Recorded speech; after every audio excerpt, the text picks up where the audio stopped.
പുതിയൊരു വീഡിയോയിലേക്ക് സ്വാഗതം. ഞാൻ സാദിഖ്. നമുക്ക് പലപ്പോഴും നാം വായിക്കുന്ന പുസ്തകത്തിലെ ടെക്സ്റ്റുകൾ, അതുപോലെ പാഠപുസ്തകങ്ങളിലെ ടെക്സ്റ്റുകൾ എല്ലാം നമുക്ക് വേർതിരിച്ച് കിട്ടുകയാണെങ്കിൽ അത് കോപ്പി ചെയ്ത് മറ്റൊരു സ്ഥലത്ത് സൂക്ഷിച്ചു വെക്കാമായിരുന്നു. അല്ലെങ്കിൽ മറ്റുള്ളവർക്ക് വാട്സപ്പിലൂടെയും മറ്റും ഷെയർ ചെയ്യാൻ പറ്റിയ നല്ല വിഷയങ്ങളായിരിക്കാം. തംബ്നെയിൽ പറഞ്ഞതുപോലെ അവ കോപ്പി ചെയ്യാനും നമുക്ക് വായിക്കാൻ അറിയാത്ത വിഷയങ്ങളാണെങ്കിൽ അത് വായിച്ചു തരാനും അത് ട്രാൻസ്ലേറ്റ് ചെയ്യാനും നമ്മുടെ ഫോൺ തന്നെ ഉപയോഗിച്ച് സാധിക്കുന്നതാണ്. ഈ വിഷയം അറിയാത്തവർക്ക് വേണ്ടിയിട്ടാണ് ഈ വീഡിയോ ചെയ്യുന്നത്. നമ്മുടെ ഫോണിൽ ഗൂഗിൾ ഓപ്പൺ ചെയ്താൽ നമുക്ക് അതിന്റെ ലാസ്റ്റ് ഇങ്ങനെ ഒരു ചിഹ്നം കാണാൻ സാധിക്കുന്നതാണ്. അത് ടച്ച് ചെയ്യുക. അപ്പോൾ ഓപ്പൺ ആകുന്ന ഗൂഗിൾ ലെൻസിൽ ക്യാമറ ഐക്കൺ ടച്ച് ചെയ്യുമ്പോൾ 2 ഓപ്ഷനുകൾ ലഭിക്കും. നിലവിലുള്ള ഫോട്ടോകളിൽ നിന്ന് ടെക്സ്റ്റ് കോപ്പി ചെയ്യാൻ ഒന്നാമത്തെ ഭാഗവും, ഫോട്ടോ സെർച്ച് ചെയ്ത് ഫോട്ടോ എടുത്ത് അതിൽ നിന്ന് കോപ്പി എടുക്കാൻ രണ്ടാമത്തെ ഭാഗവും ടച്ച് ചെയ്യാം. രണ്ടാമത്തെ ഭാഗം ടച്ച് ചെയ്ത് ഒരു പുസ്തകത്തിൽ നിന്ന് ഇപ്രകാരം സെലക്ട് ചെയ്ത ശേഷം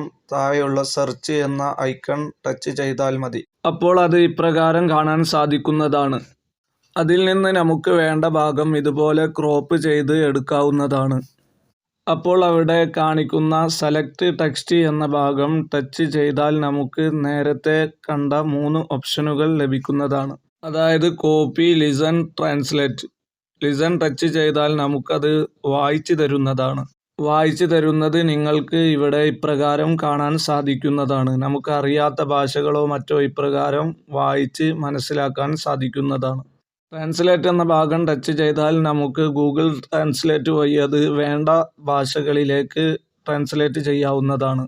ഇവിടെ ഇംഗ്ലീഷ്, അറബി എന്നീ ഭാഷകൾ സെലക്ട് ചെയ്ത് അതിലേക്ക് ട്രാൻസ്ലേറ്റ് ചെയ്തത് നിങ്ങൾക്ക് ഇവിടെ കാണാൻ സാധിക്കുന്നതാണ്. അടുത്തതായി 3 ഓപ്ഷനിലെ ഒന്നാമത്തെ കോപ്പി എന്ന ഭാഗം ടച്ച് ചെയ്ത് നമുക്ക് അത് കോപ്പി ചെയ്ത് വാട്സപ്പിലൂടെയും മറ്റും ഷെയർ ചെയ്യാൻ സാധിക്കുന്നതാണ്. ഈ വീഡിയോ ഇവിടെ അവസാനിപ്പിക്കുന്നു. ഉപകാരമായാൽ ചാനൽ സബ്സ്ക്രൈബ് ചെയ്യാനും ലൈക്കും കമൻറ്റും ചെയ്യാനും മറക്കില്ലല്ലോ.